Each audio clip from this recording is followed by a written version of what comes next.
Armando Llanos, que nos tiene, sí, el servicio inició de esa manera tan espectacular. No quiero imaginar cómo va a terminar, así que vamos a apagar nuestros celulares, vamos a ponerlos en silencio, en vibrador para no distraernos. Pastor, puede pasar por acá. Okay. Los niños y los preadolescentes ya pueden salir.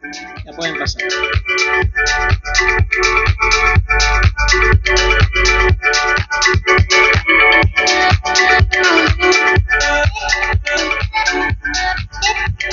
Muy buenos días, que el Señor bendiga a todos ustedes en esta mañana. Igual, ya están bendecidos, que los siga bendiciendo mucho más de lo que Él lo ha hecho hasta este momento. Qué bueno estar aquí en esta mañana con ustedes. Ayúdame a darle gracias a Dios por este momento tan especial que vamos a compartir. Amado Dios, te doy gracias por estar aquí, Señor. Son hermosos los momentos cuando te adoramos, y qué momento tan especial pudimos sentir tu presencia y conectarnos con tu espíritu, Señor, cuando estábamos cantando estas canciones que salen del corazón, Señor, y que han sido preparadas. Pero ahora, Dios, queremos también conectarnos con el espíritu de la profecía. Queremos conectarnos, Señor, con tu Espíritu Santo, que es el espíritu de sabiduría, que es el espíritu de conocimiento y que es el espíritu de revelación de Jehová. Ayúdanos a entender tus planes para nosotros hoy, Dios.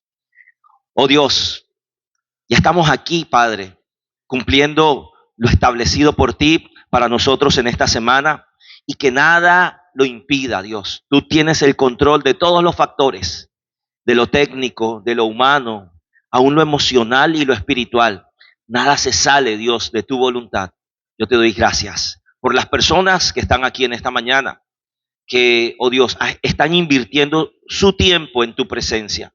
Y tú eres galardonador de los que te buscan, Dios. Por eso, que esta palabra sea una bendición y un bálsamo para las vidas. Y te doy las gracias, Señor, en el nombre de Jesús. Amén y amén. Vamos a hablar hoy de esto, familias imperfectas, pero también hay un propósito perfecto. Y tenemos una antología de redención a través de las Escrituras. Antología es una recopilación de varios autores, por decirlo así. Cuando se dice antología en un libro, es porque varios autores están participando. Y aquí, antología es que vamos a hablar sobre varias familias, ¿ok? Sobre varias familias. Yo fui un niño en los 80s, nací en el 76, y en los 80 era un niño. Y generalmente el concepto que uno tiene de la familia en cualquier época es que debe ser la fuente de apoyo, debe ser la fuente de confianza, de crecimiento y de respaldo en todos los aspectos, ¿ok? Pero realmente ninguna familia es perfecta.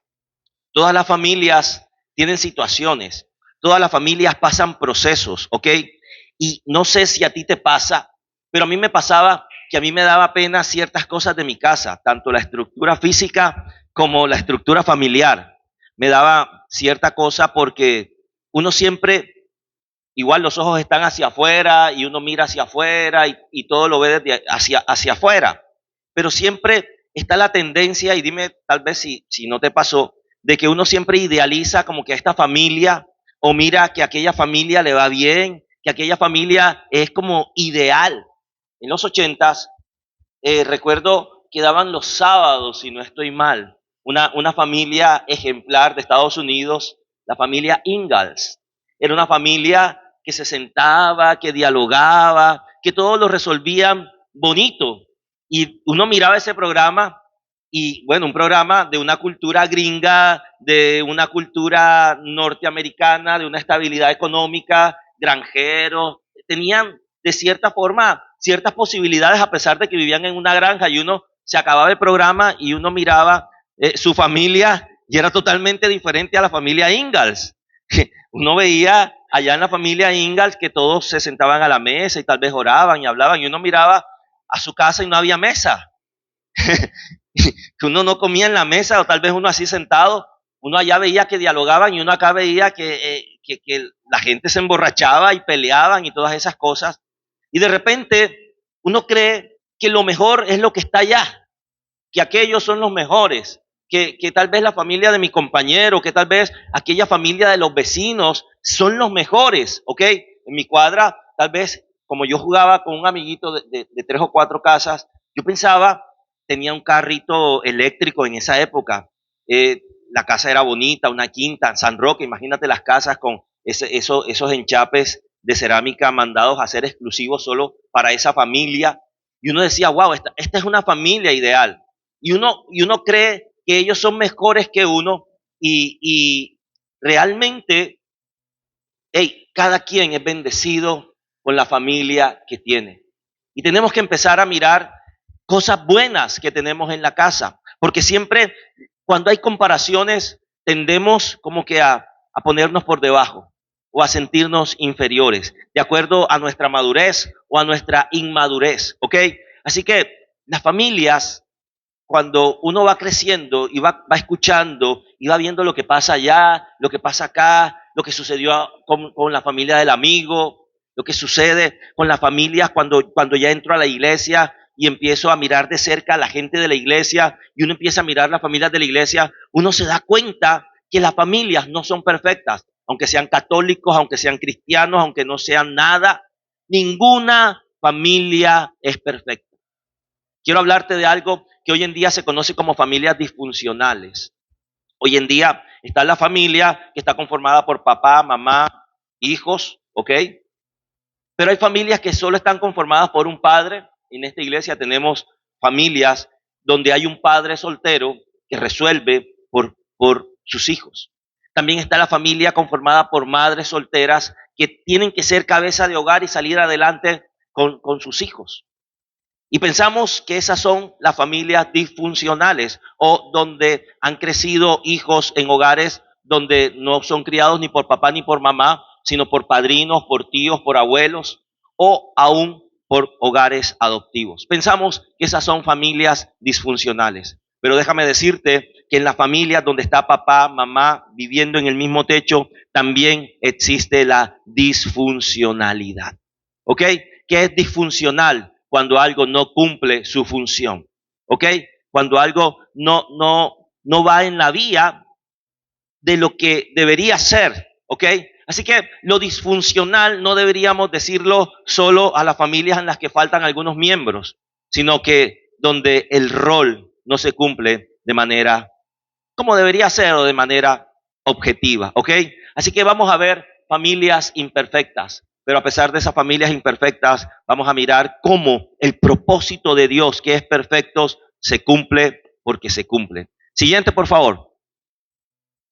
Y esta es una gran mentira, la gran mentira de la perfección.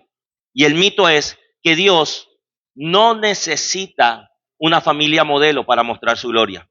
Ese es el mito. Que la familia ejemplar es la familia donde Dios se glorifica. Claro que sí, ojalá. Ojalá todas las familias de nosotros fueran ejemplar. Pero es un mito.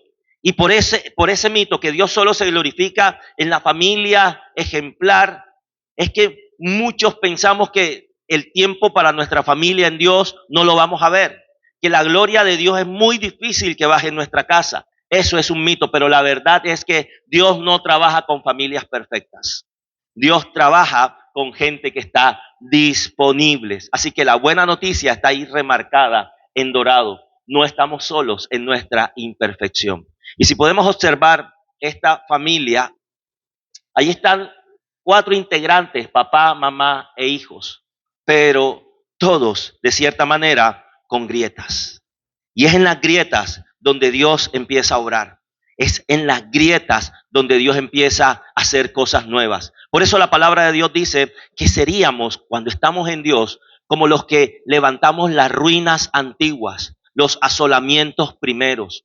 Hay algo que tal vez está en ruina. Dios esas ruinas las utiliza para mostrar su gloria. De lo que la gente tal vez dice, wow, es que están tan afectados. En esa familia todos están rayados.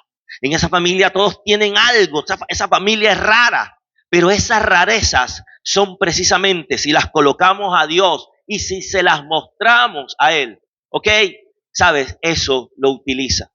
Me viene en este momento la imagen cuando Cristo resucita y estaba Tomás, que tal vez no creía. Y Cristo le mostró sus heridas. Mira mis manos, mira mi costado. Cristo, después de que resucitó, no tenía vergüenza de mostrar sus heridas. Y a través de esas heridas, un incrédulo pudo creer en la gloria de Dios. ¿Sabes? Si estamos fragmentados, si tenemos heridas, no las ocultemos bajo el disfraz de que yo soy un cristiano revestido de la gloria y del poder de Dios. Sí, soy un cristiano revestido de la gloria y del poder de Dios, pero debajo de ese revestimiento no te dé pena, no te dé miedo, no te dé vergüenza mostrar que tienes heridas. Todos tenemos heridas, hasta Diomedes Díaz tenía heridas en el alma que no cicatrizaba. ¿Ok? Todos tenemos heridas. Levánteme la mano a la gente que no tiene heridas. Pero no te dé vergüenza, ¿sabes por qué? Porque esas heridas son los espacios en nuestra vida que Dios utiliza para mostrar su gloria. ¿Tienes una herida? Muéstrasela al Señor. No se la escondas al Rey. Tienes una herida, muéstrasela al Padre Celestial. Él es nuestro Padre por excelencia. Y así como cuando éramos niños y nos caíamos e íbamos corriendo a donde nuestra mamá o donde nuestro papá o donde alguien grande, así mismo, cada vez que la vida nos produzca una herida, ves corriendo a donde tu papá. Y yo sé que ese papá que tenemos, que es el Padre Celestial, se encargará de cicatrizar y de sanar toda herida en el nombre de Jesús de Nazaret. No estamos solos en nuestra imperfección. Recuerdo que hubo un 31 de diciembre por allá por los gloriosos 80s. Estaba corriendo en la calle como cualquier peladito, así como corren los niños aquí al final del servicio, y eso es una bendición. Aunque tengan cuidado, porque si se golpean, yo no curo. ¿Ok? Eso es una bendición. Y cuando estaba corriendo, no sé, pisé en falso y me caí y me partí el labio. Aquí todavía está la cicatriz. Imagínate, en la boca. Eso, la barba la tapa, pero ahí hay una herida. Tengo una herida por aquí, porque recuerdo que por allá también en esos gloriosos 80s, en la casa no teníamos televisor. Y mi mamá se iba a ver la novela El Gallo de Oro a la vecina de al lado. Eso eran como las 8:00, no sé qué, pero para mí eso era tarde. Salía la propaganda de Colgate. Hora ya de acostarse, vamos a descansar, pero antes hay que lavarse. Aquí está la generación de los 80. Y estando viendo esa novela, me dormí, me fui de cabeza y ¡puf! Me partí la cabeza. Hay heridas en el cuerpo. Pablo en algún momento le decía a la iglesia, llevo en mi cuerpo las marcas de Cristo. Bueno, yo llevo en mi cuerpo algunas señas de accidentes y cuestiones de la vida. Tengo una ñoña aquí, de esa que tiene todo el mundo que juega en la calle y que se ha pegado su raspón. Hay heridas, pero también hay heridas en el alma. Hay heridas internas, hay heridas de la vida, hay heridas que tenemos, que tal vez comenzaron en la niñez y han continuado por toda la vida. No la ocultes, muéstrasela al Señor. Estamos en el tiempo de la sanidad interior y este tema de las familias imperfectas, también es una invitación a que lo que comenzará el Señor a hacer en esta mañana no lo podemos dejar aquí en este auditorio. Tenemos que continuar hasta que el Señor sane completamente cada situación, cada herida, cada marca de nuestras vidas, en el nombre poderoso de Jesús. Yo quiero que tú le des la gloria a Dios en este momento. No estamos solos en nuestra imperfección. Siguiente, por favor. Vamos a hablar de algunos casos, 4 o 5. Esta es la antología y este es el primer caso. Nuestra disfunción humana comienza en el origen, allá, en Adán y Eva, en el huerto del Edén. ¿Y qué pasó? Voy a hacerte un recuento de lo que le pasó a este hombre y a esta mujer, la primera familia, ¿ok? En el huerto del Edén. Le dieron unas instrucciones y lo que primero ellos hacen es desobedecer las instrucciones, ¿ok? Entró el pecado en la humanidad. Pero ellos eran un matrimonio. ¿Y qué empezó a ocurrir allí? Tú te puedes imaginar ese matrimonio, o tal vez no tengas que imaginártelo porque tal vez lo has visto en tu medio. Adán empezó a culpar a Eva y Eva empezó a culpar a la serpiente. Pero eso es lo que está en el relato bíblico. Pero te puedes imaginar la rutina diaria, fue por tu culpa. No, porque tú me dejaste sola, pero es que tú no hiciste caso, pero es que tú me dejaste que me fuera por allá, pero es que tú no me advertiste. O sea, te puedes imaginar esa discusión que podía haber en el paraíso. Por eso a veces decimos, hay problemas en el paraíso. ¿Ok? Adán y Eva entraron en una acusación mutua. La culpa. Tú tienes la culpa. Tal vez cuando sucede una situación en la casa y llega el esposo y le pregunta, ¿pero qué pasó? No, que el niño se golpeó, pero es por tu culpa. ¿Dónde estabas tú? No, yo estaba ocupada, pero tú tienes que estar pendiente. Y está la culpabilidad mutua. Y esto ocurría allí. Y esa culpa escaló a la siguiente generación, que fue Caín y Abel. Y mira, las cuestiones que ocurren en un hogar. Yo en lo personal, yo no creo las maldiciones generacionales para la gente que está en Cristo Jesús. Porque en Cristo Jesús todas las maldiciones fueron rotas. Cristo Jesús anuló, dice la palabra del Señor, el acta de los decretos que nos era contraria. Por eso, por ese texto bíblico y porque en Cristo hizo todo, Cristo en la cruz dijo, consumado es, todo está completo. Yo no creo que cualquier persona que haya entregado su vida a Cristo, que haya reconocido al Señor como su único y suficiente Salvador, tenga que vivir con ese tema de las maldiciones generacionales.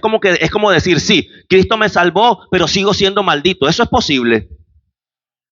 Bíblicamente eso es posible. Cristo me salvó, pero es que en mi casa una vieja echó una brujería hace años a mi abuela y esa maldición sigue persiguiéndonos. Entonces, ¿qué hizo Cristo en la cruz? Y yo quiero, antes de seguir, darte esta buena noticia. Esto es el evangelio, iglesia, que en Cristo Jesús las cosas viejas pasaron y he aquí, todas son hechas nuevas. Y para que tú puedas avanzar en la vida, tienes que quitarte de la mente ese cuento viejo que es del diablo, que tú estás maldito y que hay una maldición generacional. Porque si tú crees eso, le estás dando una legalidad a Satanás y a sus demonios para intervenir y hacer eso que tú crees que él está haciendo.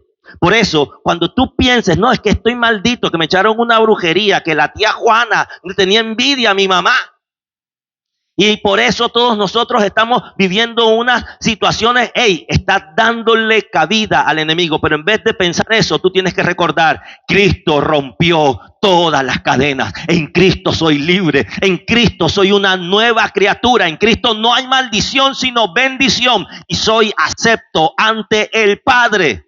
¿Ok? Pero ¿qué sucede?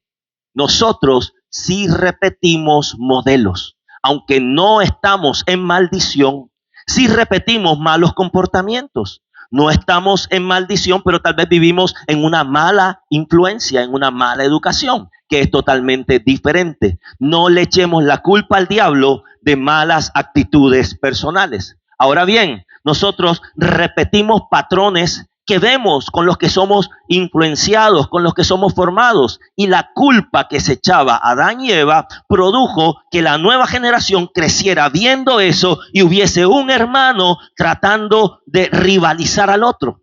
Eso es otra cosa. Esto es otra cosa. Entonces, Caín y Abel, un conflicto. Mira cómo esto va escalando, ¿ok? Y eso escaló en una violencia entre los hermanos Caín y Abel. Así que lo que sucede en el matrimonio escala a los hijos, no como maldición, sino como un mal ejemplo que puede ser replicado. Por eso la Biblia dice que nosotros tenemos que mirar cómo andemos, no como necios, sino como sabios, ¿ok? Utilizando bien el tiempo, porque los días son malos. Y qué pereza tener que vivir con una pareja, con una esposa o con un esposo solo para estar en una pelea. Qué pereza. Resuelva eso. Resuélvalo ante la presencia de Dios o ante la presencia de un juez. Como iglesia no somos pro divorcio, pero tampoco somos pro mala vida. Si tu vida matrimonial no te bendice, no te edifica, no crean que todo lo que... Miren, yo trabajo haciendo bodas, armando bodas a la orden. Si hay alguien que está viviendo en unión libre, hablemos y, puede llevar eso a Dios.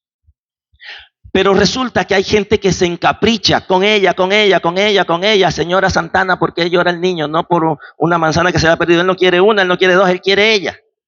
Y a veces nos encaprichamos y llevamos al altar no una voluntad de Dios, sino un capricho. Por eso vengo a decirte lo siguiente: no todo lo que los pastores bendecimos, no todo lo que los notarios que dan fe, no todo lo que los sacerdotes bendicen tiene la bendición de Dios. Porque hay gente que se une por sus propias pasiones y no se dejan aconsejar. Hay gente a la que le decimos: hey, no te cases, muchacho, no salgas, le grita mamá. Pero él hace un gesto y llorando se va. Y ¡pa! Se estrella. No lo hagas, no lo hagas, no lo hagas. Pero no hacen caso. Y va, bueno, vaya y estréllese que aquí lo espero. Con el kit de restauración. ¿Cuál es el kit de restauración? Un pañuelito para secarle las lágrimas y una latica de cremita para los dolores y los golpes. Ese es el kit de restauración. ¿Ok? No vayas, dolorán. ¿Ok? No vayas. ¿Ok? Pero gracias a esas situaciones es que los pastores tenemos trabajo en el curso de sanidad interior. Bendito sea el Señor. Hey, no, por eso las cosas que suceden a nivel de pareja, si vivimos de manera necia, estamos reproduciendo un mal ejemplo en una nueva generación. Y Caín mató a Abel. Pero aquí viene lo hermoso. Esta familia era un caos, fue la primera, fue un caos. Fue un caos. Pero Dios no los dejó ahí. No solo quedaron por fuera del Edén, sino que Dios intervino. Y en la cita bíblica que aparece allí, Génesis 3:21, nos dice el texto que Dios utilizó la piel de unos corderos para cubrir la vergüenza de Adán y Eva. Dios es un Dios que restaura. Por eso mira esto, un cuero que Dios estaba cosiendo para cubrir la falla de alguien que tenía todo para ser exitoso, para ser un vencedor, para ser un gobernador donde Dios lo colocó. Pero el desvío, la desobediencia, el querer hacer las cosas siempre a la manera propia, sin el consejo del Padre, hace que fallemos. Pero aunque el pecado fractura, yo te digo a ti en esta mañana que tenemos un Dios de gracia que nos cubre. Así como Adán y Eva fueron cubiertos con pieles de un cordero, y esto fue la primera revelación poderosa que tenemos en el libro de Génesis. Dios tomó un cordero y lo sacrificó para que con ese sacrificio del cordero, unos humanos que habían fallado fuesen cubiertos. ¿Sabes qué? Eso era una representación anticipada de primera mano allá en la antigüedad de lo que Cristo iba a venir a hacer por ti y por mí. Por eso cuando Cristo es revelado y Juan Bautista recibe esa revelación y lo ve y dice: este no es el Rey de Reyes, no dice este es el gran yo soy. Jesucristo dice: este es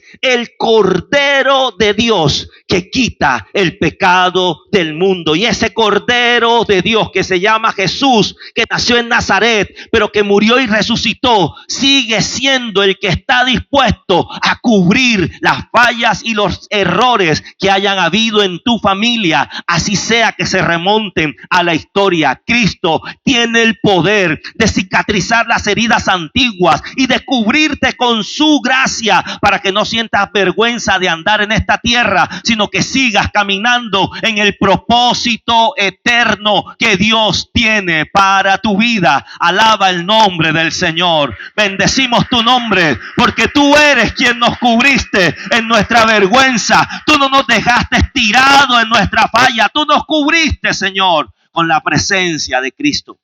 Esto es el Evangelio. Y mira cómo ese Evangelio hermoso y poderoso tiene un efecto en la familia. Por eso esta es una iglesia generacional donde no queremos que tú vengas solo, sino que vengas como familia. Hey, ¿qué tal que hubieses venido con toda tu familia hoy? Estuvieran recibiendo toda esta información que sana en el nombre de Jesús, pero la tienes tú. Tú la tienes y tú eres el encargado de hacer que se extienda en tu casa. Siguiente caso, por favor. Después viene el tema de la impaciencia. Hay otro matrimonio, el de Abraham y Sara. Le habían dado una promesa a Abraham y a Sara, que iban a tener un hijo, que iba a ser ese hijo el de la promesa, que de ese hijo y de los lomos de Abraham y Sara iba a salir una nación que no se podía contar, como era imposible contar las estrellas, como era imposible contar la arena del mar. Así iba a ser esa generación. Pero ellos veían que el tiempo pasaba. Veían que el tiempo pasaba, que cuando reciben la promesa están viejos. Y aprovecho para decirte, Dios aún en la vejez te dará promesas. Pero ellos veían que tal vez todo eso dependía del tiempo cronológico de ellos. Que tal vez las cosas dependían de lo que ellos podían hacer. Y se impacientaron. Y intentaron agradar a Dios. E intentaron ayudar a Dios a su manera. Dios te da una promesa. Y si Dios te da una palabra, Él hará todo para que la palabra se cumpla. Obvio, tú tienes que hacer algo y es obedecer. Recibir el direccionamiento, pedirle a Dios como hizo María. Cuando María, el ángel le habla y le dice que va a ser investida por el poder del Espíritu Santo. Pero ella dice, pero ¿cómo será esto? Ella con esa palabra no fue como loca a buscar a José o a cualquier otro hombre. Ella esperó que Dios hiciera lo propio. Iglesia, deja la impaciencia. Hoy la iglesia del Señor está sufriendo vergüenzas porque tal vez viene la palabra de parte de Dios para alguien, pero ese alguien, en vez de esperar que Dios siga dando el siguiente paso, salen corriendo y cometen errores. Espera en Dios. ¿Por qué te abates, oh alma mía? Decía el salmista. ¿Y por qué te preocupas y te turbas dentro de mí? Espera en Dios, porque aún es de alabarle. Que alguien reciba esta palabra en esta mañana, en el nombre del Señor. Y ellos se impacientaron. Señor, la iglesia te alaba. Ellos se impacientaron y decidieron, bueno, Dios dijo que íbamos a ser bendecidos. Y ya tú eres vieja, ya yo soy viejo. Pero bueno, aquí tal vez hay una semilla en este calabazo. Ok. Y tal vez dijo, bueno, ya que tú eres vieja, Sara pensó, bueno, tal vez el propósito de Dios será por medio de Agar, la empleada, la sierva de Sara. E intentaron por ahí. Y lo que era un plan trazado por Dios, hubo un cortocircuito. Y vino por causa de la impaciencia un Ismael. Un hijo, claro que sí, pero no el de la promesa. Tal vez en la casa en la que tú estás, alguien se impacientó. O alguien tuvo un accidente de esos que suceden y cae un hombre sobre una mujer, ¡pruf! Y salió un hijo. No el de la promesa. Y pareciera que el plan se acaba y que todo se echa a perder. Y a causa de esto entonces empezó una rivalidad entre Sara y Agar. La empleada ahora se sentía la ama. Y el hijo que nació sabía que era el hijo del dueño. Y empezó también a tener su manera de actuar, su menosprecio. Pero resulta que llega el tiempo en que viene un Isaac. Y el Ismael empieza a burlarse de Isaac. Tú te puedes imaginar, estamos hablando del padre de la fe. Se dice que Abraham es el padre de la fe. Pero este era el hogar de Abraham, donde había una mujer mirando con menosprecio a la señora y donde había un hijo nacido antes de tiempo y no en la voluntad de Dios, menospreciando al hijo de la promesa. Yo no sé si eso se parece a lo que has vivido en tu casa, que haya un papá que tiene 2 hogares y que tal vez es muy difícil para ese hombre decir, no, yo no puedo deshacerme de este hijo, yo no puedo, yo tengo una historia, yo no puedo. Pero ¿sabes qué? Hay situaciones que tal vez se dan porque no hemos escuchado la voz de Dios. Porque tal vez hemos pensado que las cosas de Dios son como nosotros la interpretamos y no como Él lo dice. Pero ¿sabes qué? Ahí está la intervención de Dios. Ese error no anuló la promesa. Tal vez Abraham y Sara fallaron. Pero ¿sabes qué es lo que dice la Biblia? Dios no dejó de llamarse Dios de Abraham, Dios de Isaac y Dios de Jacob, porque Dios es un Dios de propósito. Hay gente que dice cometí un error. O nos damos cuenta del error de alguien y pensamos, ya, se tiró el ministerio, se tiró la vida, se tiró la casa, se tiró el hogar, se tiró todo.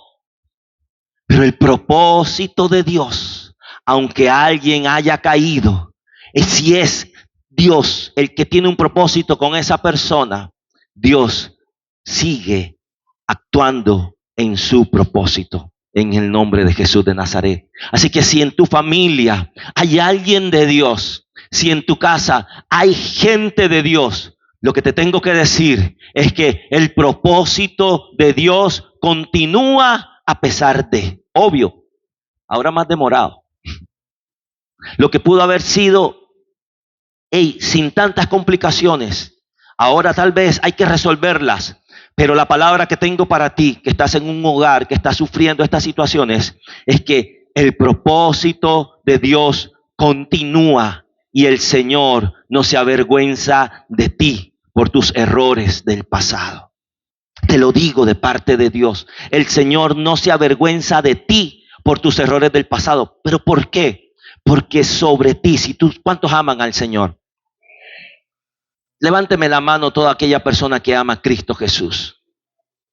Esta es la razón por la que el propósito de Dios continúa. Porque la sangre del Cordero sigue sobre ti. Y dice la palabra de Dios que su sangre nos cubre, pero que también su sangre nos limpia de todo pecado. Y esta es la gracia del Señor, que su sangre nos limpia de los errores. Hay errores que no nos hemos perdonado, pero ¿sabes qué? En la eternidad dice, sobre él, sobre ella, sobre ellos está la sangre del Cordero. Y aquí no hay cuentas pendientes. Bendito sea tu nombre. Te bendigo, Señor, te bendigo y te doy gracias por eso. Las malas decisiones no detienen los planes eternos de Dios. Tienes que levantarte con esta noticia. Tienes que levantarte y entender que Dios sigue teniendo un plan contigo, iglesia y familia que estás aquí. Siguiente, por favor. Pero qué bonitas familias. La Biblia no oculta la realidad. Nosotros idealizamos a los personajes bíblicos, pero fueron tan humanos como tú. O como yo. Ok. El favoritismo. Y esto ocurría en la casa de Isaac y Rebeca. En mi casa yo pensaba que los favoritos eran los más grandes. No es que ellos no eran favoritos. Es que ya eran grandes, ya trabajaban y tenían plata. No necesitaban permiso. Ok.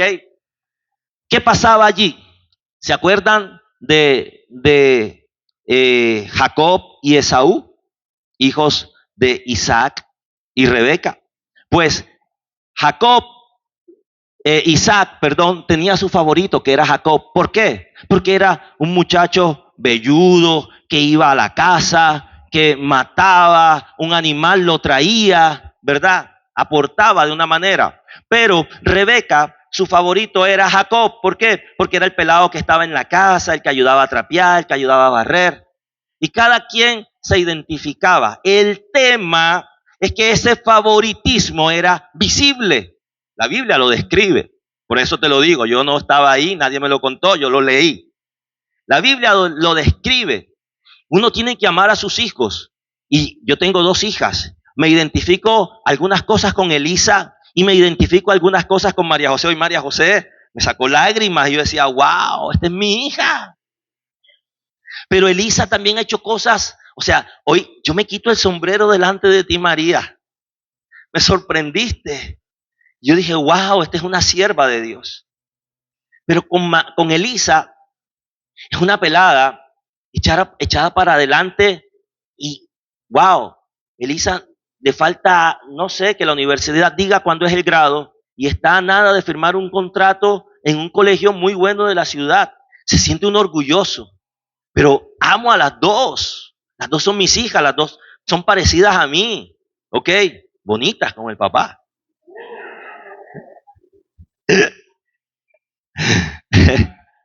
Pero el tema en esta casa es que el favoritismo era obvio. Esaú sabía que era el favorito del papá y que la primogenitura y esa bendición venía. Y Jacob sabía que era el favorito de la mamá. El tema aquí es que hubo una confabulación. La mamá y su favorito hicieron un equipo, mientras el papá y su favorito no hicieron nada. Y hubo una manipulación. Y la mamá de Jacob le dijo, hey, vas a imitar a Esaú. Y se consiguió unas pieles, se las colocó encima, la mamá le ayudó a hacer un preparado ahí. El asunto es que el menor le roba la bendición al mayor y cuando el mayor se sabe que está estafado, quiere matar al otro. Hey, esto está pasando en las familias. Que por una bendición, que por una herencia, los hermanos que tal vez estaban juntos en el vientre o si no estuvieron juntos en el vientre, vienen de la misma mamá y del mismo papá, por una bendición, por una herencia, entonces están confabulando para sacar a alguien del camino y quedarse con la herencia. Eso es real y eso sigue pasando en las familias en este día. Eso es disfuncionalidad. Las preferencias, los favoritismos, no es parte de una familia normal. Eso hace parte de una familia disfuncional. Porque la función de un padre y una madre es ser representantes de Dios. Y si Dios nos ama a todos nosotros por igual, nosotros como padres tenemos que amar a nuestros hijos por igual. Por eso algunos hijos no entienden que un padre ame a un hermano vago, borracho, bueno para nada. Y decimos, pero mami, pero papi, tú no te das cuenta que él no hace nada. El papá y la mamá, hey, sí se dan cuenta. Yo me doy cuenta de los regueros que hace Elisa y María. Pero eso no afecta mi amor, ¿ok? Claro que se les tiene que decir, y recojan ese reguero que da pena. El otro día Alonso necesitaba el baño y tuvo que pasar por una montaña de cosas que tienen en el cuarto de ellas. Tú no viste nada, ¿verdad? Ok, gloria a Dios. Bendito sea el Señor. Hey, esas son las cosas que a veces nosotros, los hijos, no entendemos. Y estás aquí para entender el corazón del Padre a través del corazón de los tuyos. Para los padres no hay favoritos, no debe haber, así como no hay favoritos para Dios. Jairo Pava decía, hijo favorito de Dios. Muy bueno. Juan, el evangelista, decía, el discípulo amado, pero era él el que lo escribía. Dios no dijo que él era el discípulo amado. Juan era tronco de vivo y tanto se sentía amado que él lo escribía. Él se daba ese título, el discípulo amado, pero tú también eres amado, tú también eres amada. Y tal vez te has sentido menospreciado, pero hay maneras de dar amor también. Tal vez te sentiste en tu casa el menos amado, porque tal vez, hey, contigo no hacían lo que hacían con otros, pero vengo a decirte de parte de Dios, y esto que voy a decir tal vez no lo vayan a comprender muchas personas, pero también vengo a decirte a nombre de esa persona que ya tal vez no está en esta tierra, que tú también eras un hijo amado, aunque no te lo demostraban de la misma manera que se lo demostraron a los demás. Te ama el Padre, y en tu casa también eres amado. En el nombre del Señor. Pero cuando no hay esa afirmación, suceden cosas extrañas. La manipulación, el engaño. Y Jacob, el nombre significaba el suplantador, el engañador. Engañó al hermano y cuando el hermano se da cuenta de la estafa, te mato porque me robaste la bendición, la herencia, el derecho de primogenitura. Y si me lo hubieras dado por una finca, pero por un plato de lenteja. ¿Ah? Ese tipo, o sea, yo entiendo a Esaú. Tal vez lo que él quería hacer estaba exagerado, pero lo entiendo, que cambien tu herencia, el derecho a la doble bendición por ser el hijo mayor, por un plato de lenteja. Hey, me hubiera dado 4 vacas, las vacas se reproducen, pero por un plato de lenteja que me comí y se va a la letrina. Hey, si analizamos, hey, Jacob, el engañador, hizo una estafa maestra.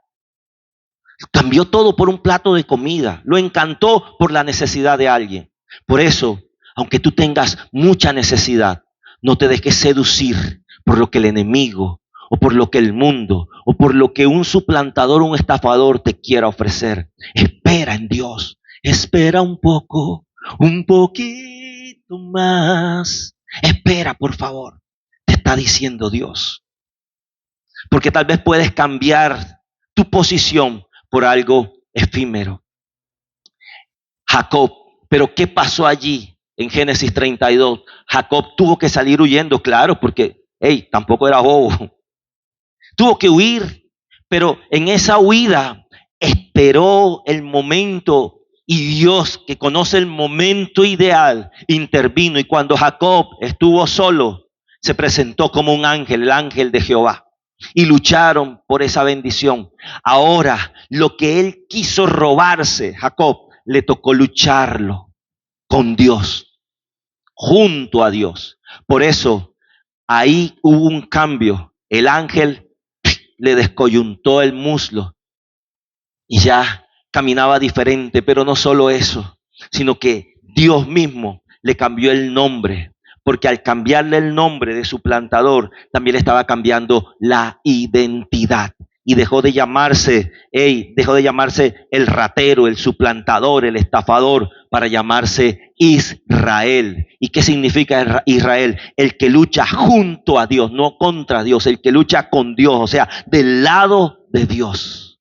Eso significa Israel, el que lucha junto al lado de Dios. Así que Dios ahí hizo una intervención. Dios no solo cambia circunstancias, también cambia identidades. Y sabes, la buena noticia de esto es que esa persona en la casa que ha causado dolores de cabeza, que ha causado gastos, que ha causado tragedias, que cada vez que llama tú te asustas, Dios le puede cambiar su identidad. Deja de mencionar a ese hermano, a ese familiar. Alaba al Señor, alábalo para seguir fluyendo. Deja de llamar a alguien en tu casa, a tu papá, a tu mamá, a tu hermano, a alguien, el bueno para nada. Deja de llamarlo el ratero, deja de llamarlo así, porque estás reforzando a través de esa palabra, a través de ese, de ese decir, una cuestión negativa. Pero empieza a hacer lo que hizo el Señor. Dios tiene un propósito contigo. Tal vez tú no lo sepas. Y es una de las cosas que uno cuando está joven se frustra. Cuando yo estaba bien joven, a mis 20 años, y llegaba un profeta, un pastor a decirme, Dios tiene grandes cosas contigo. Yo quedaba así como que, ¿qué? Pero wow, vaya, qué grandes cosas tiene el Señor. Hay un himno que dice, Cristo ha hecho grandes cosas para mí. Deja de llamar a esa persona, tú no sirves, un perdedor. No lo llames de maneras negativas, bobo, ¿qué? Boca abierta. No lo llames más así. Llámalo y dale identidad en el Señor. Iglesia, dale identidad en el Señor, porque Dios cambia vida, Dios transforma, y Dios puede cambiar a esa persona en tu casa, o Dios puede cambiarte a ti. Si en tu casa no hay una persona que sea cabezadura y tú pienses, ¿quién es el cabezadura de mi casa? Tal vez eres tú. Bendito sea Dios. Siguiente, por favor. ¿Cuántos están recibiendo este mensaje? El caso 4 es el caso de la traición. Y esta es la misma familia. Esta es como la saga. Siguiente generación, siguiente generación, siguiente generación. Gente de la Biblia. Gente extraordinaria, gente a la que Dios le daba palabra, gente a la que Dios le daba respaldo. Pero esto estaba pasando en el seno de estos hogares. Porque Dios también sabe que está pasando en el seno de tu hogar. Bendito sea su nombre. Wow. Hay alguien que puede. Estoy, no sé, estoy tocado. Estoy grisales. Bendito sea el Señor. Está el caso de la traición. Jacob, que ahora se llama Israel, y sus hijos. Este hombre después tuvo hijos, muchos hijos. Pero mira, ¿sabes qué replicó él? Él era el favorito de su mamá. Y él también empezó a tener un hijo favorito, José.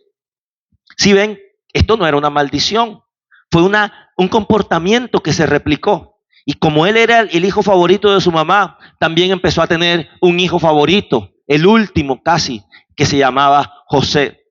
Y ese favoritismo generó celos y odios entre los demás hermanos. Por eso, vuelvo a decirte, si en el caso de que tengas un hijo favorito, resérvatelo, porque uno como hijo se da cuenta. ¿Tú te diste cuenta? Esa persona que respondió necesita inscribirse en el curso de sanidad interior. Y los hermanos, ¿qué hicieron? Los más grandes, los mayores, tomaron al hijo favorito del papá y lo traicionaron y lo vendieron. El propósito parecía que lo metieron como un esclavo y lo metieron a la cárcel. Este muchacho que Jacob quería tanto, empezó a padecer, el privilegio lo perdió, fue esclavo en Egipto. Después le hicieron una falsa acusación. José, ustedes conocen la historia y los que no se han visto tal vez la película, ahorita en Semana Santa tal vez la repiten. Necesitamos más películas nuevas, ¿ok? Pero cuando pasó el tiempo y José se reencuentra con sus hermanos, este José ya no era un esclavo ni tampoco era un preso, ahora era un primer ministro en Israel. En Egipto, era un primer ministro en Egipto, era el segundo hombre después del príncipe o el rey de Egipto, después del faraón, era José. Y en esa posición que tenía, a él aproximadamente lo vendieron cuando tenía 17 años, ahora podría tener entre 30 y 35 años, era un hombre que ya no era un niño, que ya no tenía las emociones de un muchacho, ya era un hombre, tenía un cargo, tenía una responsabilidad, tenía dinero, tenía influencia. Y en ese punto de la vida, Dios permite que se reencuentre con sus hermanos.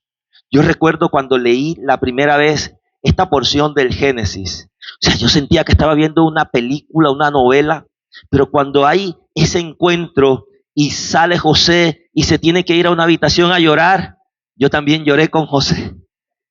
¿Cuántos lloraron con José cuando leyeron eso? ¿Verdad? ¡Wow! Ese escritor se sobró y se fue el Espíritu Santo el que lo inspiró. Y tiene ese encuentro y le sale el recuerdo, lo que hicieron, que me vendieron. O sea, ¿te puedes imaginar todo ese flashback que tiene José en su cabeza cuando vuelve y se encuentra con los hermanos? Todo lo que le tocó superar por causa de una traición, por causa que los de su propia casa, que te lo haga un amigo, que te lo haga un enemigo, que te lo haga un jefe o un profesor, vaya y venga. Pero que la traición venga de tu propia casa, esa es una herida profunda. Y que después del tiempo, cuando tú crees que, wow, con mis ojos veré la bondad de mi Señor aquí en la tierra, como cantábamos ahorita, y venga el Señor mismo que te pone en una posición y permita ese reencuentro. Por eso José, en esta parte de la palabra de Dios, es un tipo de Jesús. Es un representante de Jesús. Porque en vez de utilizar todo lo que tenía para vengarse, lo que hizo fue que restauró la relación con sus hermanos. En vez de utilizar todo el poder militar y de cierta manera los metió en la cárcel, pero para hacerlos regresar. De cierta manera manipuló la situación y parecía que estaba haciendo algo malo, pero era para seguir teniendo contacto con ellos. Aunque no se reveló enseguida, todo lo hacía para saber de su hermano y para saber de su papá. Y su padre aún vive y tienen aún otro hermano. José estaba interesado en saber qué pasaba con esa familia, ¿sabes? Te quiero decir algo de parte de Dios en este momento. Tal vez tu vida no ha sido tan fácil como la de otras personas. Tal vez en tu vida te ha tocado guerreártela. Hay gente que no entiende la gracia, ¿sabes por qué? Porque ha tenido una vida dura. Es difícil entender la gracia del favor de Dios, los regalos de Dios, las bendiciones de Dios, la promoción de Dios, cuando en la vida nos ha tocado ganarnos cada cosa. Es difícil entender la gracia cuando tú sabes cuánto ha valido cada grano de arroz en tu casa. Es difícil. Sabes que para mí también fue difícil entenderlo. Y por eso es más fácil amar la ley. Es más fácil amar lo rígido de Dios que entender la bondad de Dios.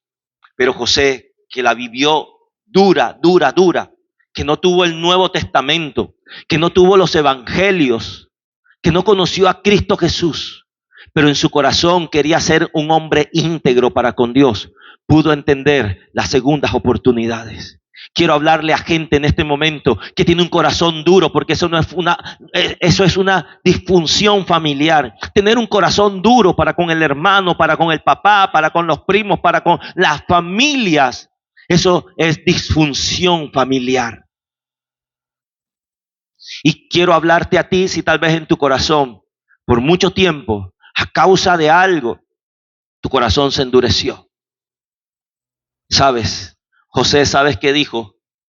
Ustedes pensaron mal contra mí, pero Dios lo encaminó para bien. El texto base de esta enseñanza está en Romanos y dice que a los que aman a Dios, todas las cosas le ayudan para bien. Por todas las cosas que tú has pasado, todas esas situaciones malucas, a la final ayuda para bien. Situaciones oscuras en mi vida. ¿Sabes qué? Yo me di cuenta que después de que ha pasado el tiempo, yo porque tuve que vivir por muchos años, yo me decía, y perdónenme, soy un humano también, por muchos años yo decía, pero ¿por qué yo tuve que vivir esto? ¿Pero por qué a mí me tuvo que pasar aquello? Pero después en la vida me he tenido que encontrar gente rota que en mi experiencia de vida le ayuda a sanar en el nombre de Jesús. Oh, bendito sea tu nombre, Señor. Te alabo y te bendigo. Tú eres bueno. Tu experiencia, ¿sabes? Dios nos permitió lo que viviste tal vez en algún momento te quebrara, pero no te mató. Las situaciones que atravesaste fueron muy difíciles, pero estás aquí.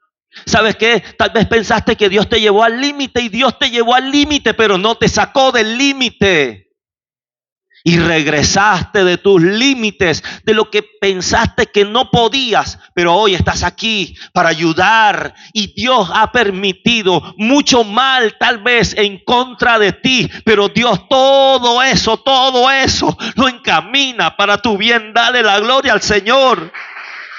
Te alabamos, Dios, porque tú eres un Dios que restaura, tú eres un Dios que sana.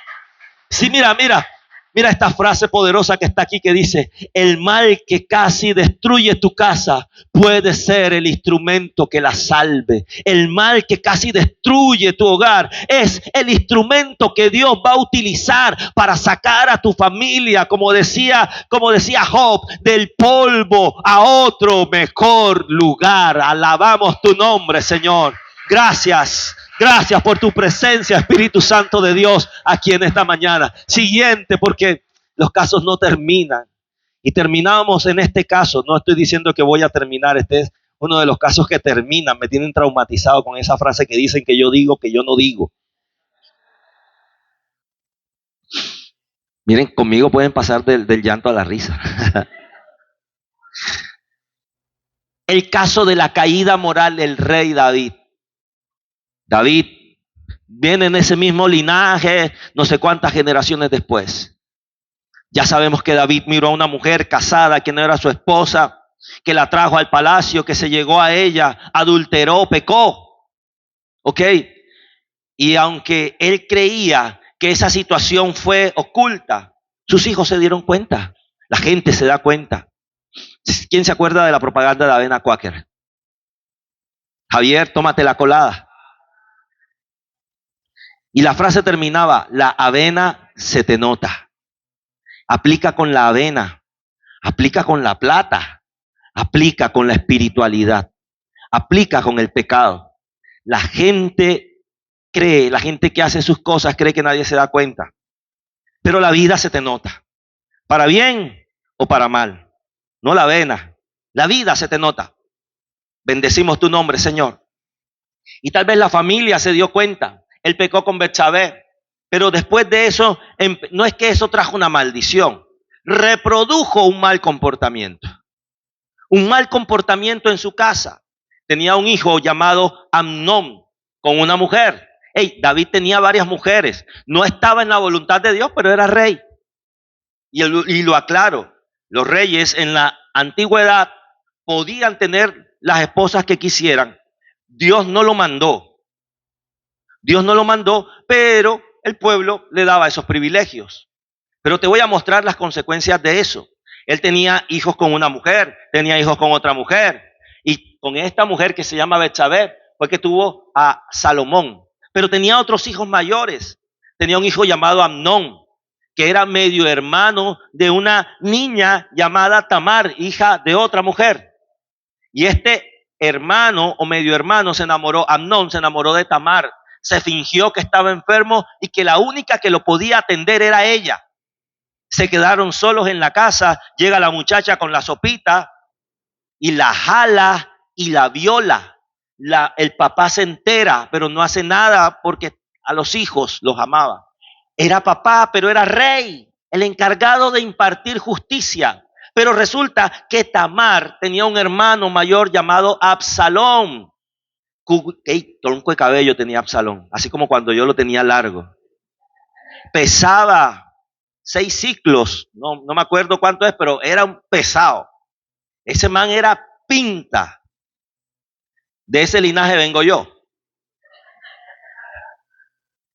Bendito sea el Señor. Y Absalón, el hermano de una hermana violada, ve que el rey no hace nada y hace un plan para matar a Amnón. Hace una cena, invita a todos los príncipes y ahí, mata al hermano. El rey se entera y no hace nada. Se parece a un sacerdote llamado Elías, que se entera, llamado Elí, que sabía que los hijos estaban acostándose con las mujeres en la iglesia del pueblo, que estaban metiendo, en ese tiempo llevaban ofrendas de animales, pero vamos a ponerlo en este tiempo, metían la mano y sacaban los billetes más grandes. Y el pueblo sabía, el papá sabía y nadie hacía nada. ¿Saben qué? Este hijo Absalón, tuvo que actuar. Tomó la justicia por su propia mano, no está bien. Y a veces cuando leemos la Biblia con un corazón incorrecto, nos podemos cargar del lado equivocado. Y parecía que él estaba haciendo justicia porque estaba vengando a su hermana violada. Pero eso no era el procedimiento, porque Dios había dado una manera de arreglar esa situación. Había puesto una autoridad, había puesto un padre. Y cuando un padre, quiero hablarle a los padres. Hace poco me sentí tan indignado cuando le pregunto a un papá por un hijo y ese desgraciado, ese tipo puede ser muy cristiano, pero es un desgraciado. ¿Saben por qué? Porque ¿sabes qué me dijo? Yo no sé, yo no me meto en su vida. Ay, papá. Si tú eres el papá que vives con esa persona, si fuera un padre ausente, un padre ahí, yo no me meto. Cuando hay un padre que no cumple su función, ¿sabes qué? Hay un padre de mentira que se va a encargar de hacer lo suyo. Le quiero hablar a los padres y a las madres aquí presentes. Si tú como papá y mamá no cumples con tu función, Satanás es un padre de mentira y él no está jugando a ser diablo. Él sí se lo está tomando en serio. Y cuando tú no cumples tu función, estás colocando a tus hijos en el ambiente ideal para que Satanás se robe el propósito. Sabemos que al final el propósito de Dios se cumple, pero hay situaciones que tus hijos están viviendo por tu culpa. Yo vengo hoy a hablarte de sanidad, pero también tengo que hablarte clarito. Si tú no estás tomando cartas en la vida de tus hijos, el enemigo sí lo hace.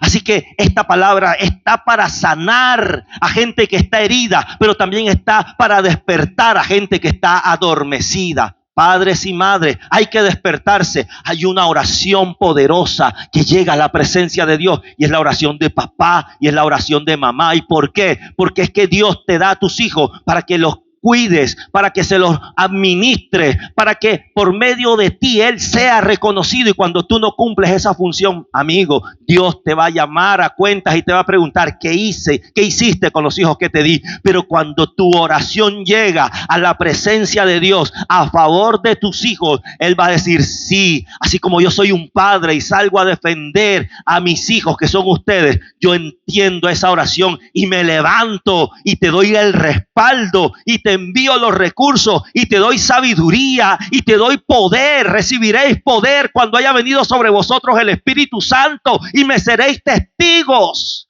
Esa es la oración que el padre escucha de un papá y de una mamá. Por eso ponte los pantalones, hombre o mujer que estás aquí, para que seas un representante de tus hijos en la presencia de Dios. Tal vez hay hijos que no oran, pero si hay un padre que ora, el ángel de Jehová acampa alrededor de los que le temen y los defienden. Si hay un padre que siente una angustia, ¿sabes qué? Hay un Dios que respalda en el cielo. Cuando la familia se alinea aquí en la tierra, el cielo responde, bendito sea su nombre. Aquí es bonito la cosa, pero también es esto es con gracia y con verdad.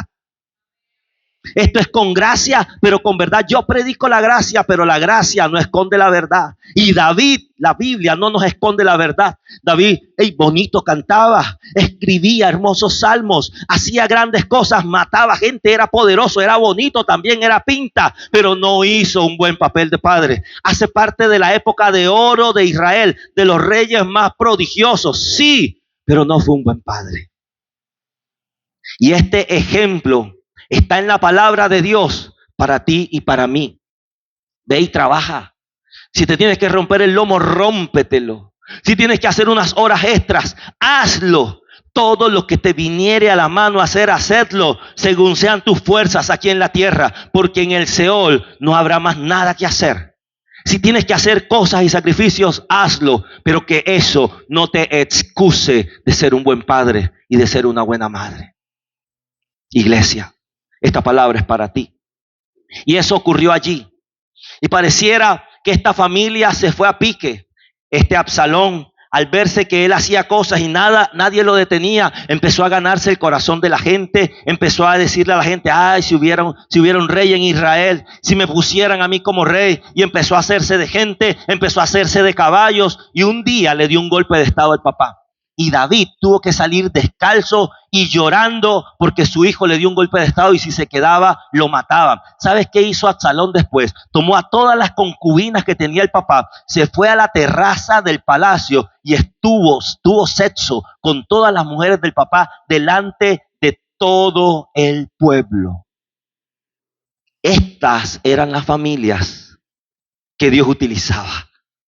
Tremendo. El final de Absalón fue terrible, porque dice la palabra de Dios que el que hace el mal lo mata. El que hace el mal, el propio mal lo mata. Así que ahí David se fue a pique con su familia. Pero ¿sabes qué pasó?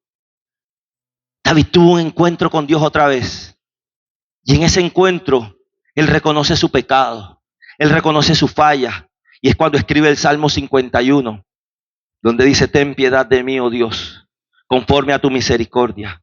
Borra mis rebeliones, porque yo reconozco mi pecado. Mi rebelión está delante de mí. Límpiame de mi pecado. Límpiame más y más de mi maldad. Porque yo reconozco y empieza a decir, y empieza a hacer una introspección hasta el punto de su concepción. El Salmo 51 te recomiendo que te lo leas. ¿Sabes qué pasó allí? Toda esa desgracia que venía acumulándose y creciendo como una bola de nieve tuvo un fin cuando un hombre tuvo algo importante y es que se arrepintió delante de Dios. El arrepentimiento en la presencia de Dios cambia circunstancias. El arrepentimiento en la presencia de Dios cambia el camino que tal vez viene oscuro para la familia y se transforma en un camino de bendición. El arrepentimiento y el reconocer la falla delante de Dios y el pedir perdón a la presencia de Dios, a Dios mismo, puede cambiar todo lo que venga hacia adelante. Iglesia, una caída no define tu legado, el arrepentimiento sí. Tal vez todo acababa con la caída de David, pero cuando se arrepintió, el legado continúa. Y mira la ilustración. Aunque estaba tal vez la familia y el tronco del Mesías por donde venía, estaba seco, no había futuro, aún continuó el propósito de Dios. Y ahí venía el linaje del Mesías. Ahí venía.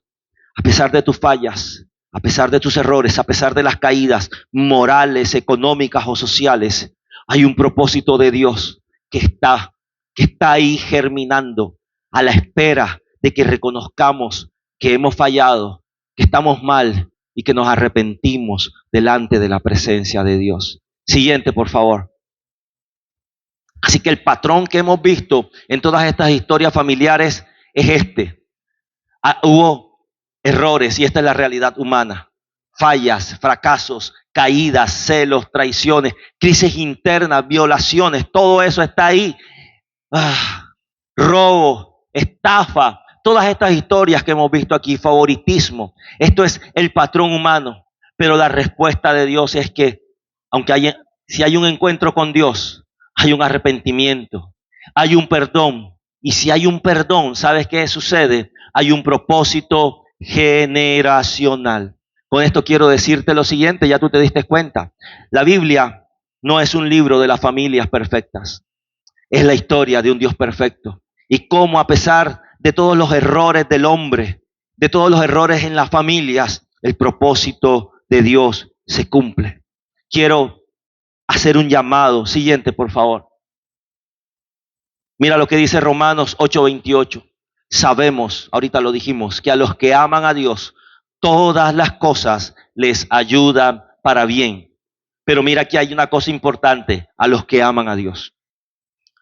Si tú amas a Dios, todo lo que sucede es para tu bien. A los que aman a Dios, todas las cosas, ahí es importante ese subrayado que está ahí, les ayudan a bien. Y los puntos suspensivos incluyen a los que son llamados de acuerdo a su propósito.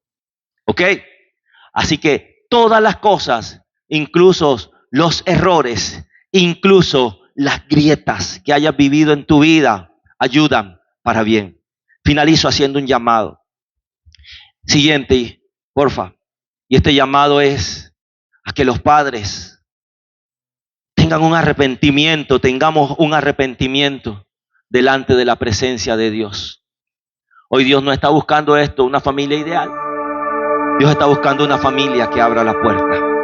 Tu familia desea abrirle la puerta a Dios. Pablo, en la cárcel, cuando estaban orando Pablo y Silas, se abrieron las cárceles, salieron. El carcelero se quería matar porque dijo: wow, se me escaparon todos los presos, me va a matar, Roma me va a matar, yo tengo que responder por estos presos. Y cuando ya se iba a colocar la espada, le dijo Pablo: no, aquí estamos todos, ningún preso se fue. Donde está la presencia de Dios, nadie se quiere ir. Esta gente estaba presa, pero ahí cayó la presencia de Dios y nadie se fue. Le era más fácil a todos esos presos irse corriendo, pero se quedaron por la presencia de Dios. Y lo que le dijo Pablo al carcelero es: cree en el Señor Jesucristo y serás salvo tú y tu casa. Y es lo que te quiero decir hoy. Dios está buscando una familia que abra la puerta. Tú, como representante de tu casa, quieres abrirle la puerta al Señor, a tu familia. Tú, como representante de tu generación, quieres abrirle la puerta. ¿Sabes qué? ¿Sabes tal vez qué es lo que había pasado antes, en todas tus generaciones anteriores? Que tal vez ninguno que escuchó el mensaje se detuvo a abrirle la puerta al Señor. Pero tú estás aquí.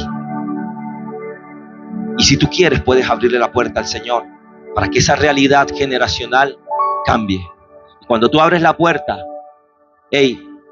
esto viene. Si aquí hay padres que necesitan arrepentirse, no lo pospongas. Si aquí hay hijos que necesitan reconciliarse con sus hermanos o con sus padres, no lo pospongas. Si aquí hay hogares que necesitan invocar el nombre del Señor, no lo pospongas. Hace algunos años, una persona aquí me era insoportable en el sentido del altar familiar. Los que conocen Historia IFA, y el altar familiar, y el altar familiar, y el altar familiar. Yo te soy sincero, Tú no puedes levantar un altar familiar si tú no te la llevas bien con tu papá, con tu mamá, con tus hermanos. ¿Altar de qué? Será un altar satánico. Así que inicia más bien un altar en tu vida y en tu corazón, en tu casa. Sé tú el altar. Sé tú el altar en la casa. Que poco a poco el Señor te va a dar estrategias. Tal vez empieza a orar tú en tu casa, ahí. Y tal vez alguien va a decirte, hey, ¿qué es lo que estás haciendo? Tu vida está cambiando, te noto diferente. Y tú le vas a decir, yo estoy hablando con Dios. No lo tenemos que elevar a esa terminología mística, espiritualoide. Orar es hablar con Dios. Si tú le dices a alguien, es que yo hablo con Dios, va a tener una connotación totalmente diferente a decir, no, es que yo soy un hombre y una mujer guerrero de oración. Me quito. Fanático. Pero cuando yo escucho que alguien dice, es que yo hablo con Dios y Él me da direccionamiento, le digo, me interesa. Es lo mismo, pero dicho de una manera diferente. Nuestra intención no es ser evangélicos. Nuestra intención es ser hijos que conocen al Padre. IFA es un lugar al que la gente debe venir a conectar con su Padre. El mundo tiene muchas religiones que nada hacen para el cambio. Y desde siempre lo que Cristo vino fue a que nosotros tuviéramos la mejor relación con nuestro Padre Celestial. Así que tú como familia, como integrante de tu casa, tienes la posibilidad de ser un altar. Que tú seas el altar en tu casa. Pero si tienes que pedirle perdón a alguien, tienes que hacerlo.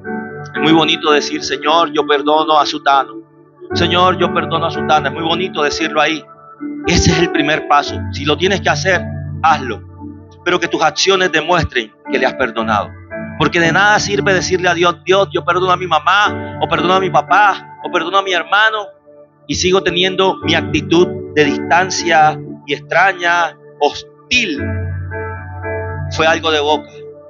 Por eso el Señor dice, este pueblo de labios me honra, pero su corazón está lejos de mí. Por eso el Señor dice, dame, hijo mío, tu corazón. Para sanarlo, para restaurarlo. ¿Qué tal si te colocas sobre tus pies en este momento? Y dame la última diapositiva. Tus grietas son el lugar donde entra su luz. Si tú tienes retentiva, tal vez vas a observar que esta vasija que estaba al inicio agrietada, sigue siendo la misma vasija agrietada del final, pero está siendo usada para algo que florece. Tal vez tu vida, en esencia externa, va a seguir siendo la misma, pero usado para dar frutos. Cierra allí tus ojitos. Padre amado, yo te doy gracias por este tiempo tan especial y tan maravilloso en tu presencia. Porque nos hemos dado cuenta que tú usas a la gente rota y a las familias imperfectas para glorificarte. Que las excusas y que los temores y que las barreras que nosotros en algún momento hemos pensado que habían, realmente son tus motivos, Dios. Son tus motivos para acercarte. Tu falla no es la excusa de Dios para estar lejos. Es el motivo de Dios para restaurarte.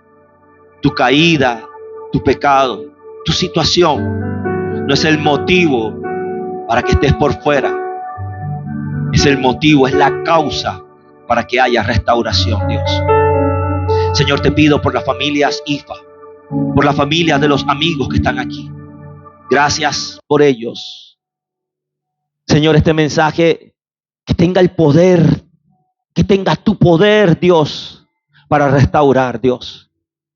Yo te doy gracias. Te doy gracias por todo lo que hiciste esta semana para que este día ellos estuviesen recibiendo. Señor, que ellos reciban de ti. Que ellos reciban de ti. Que cada uno reciba de ti, Dios. En el nombre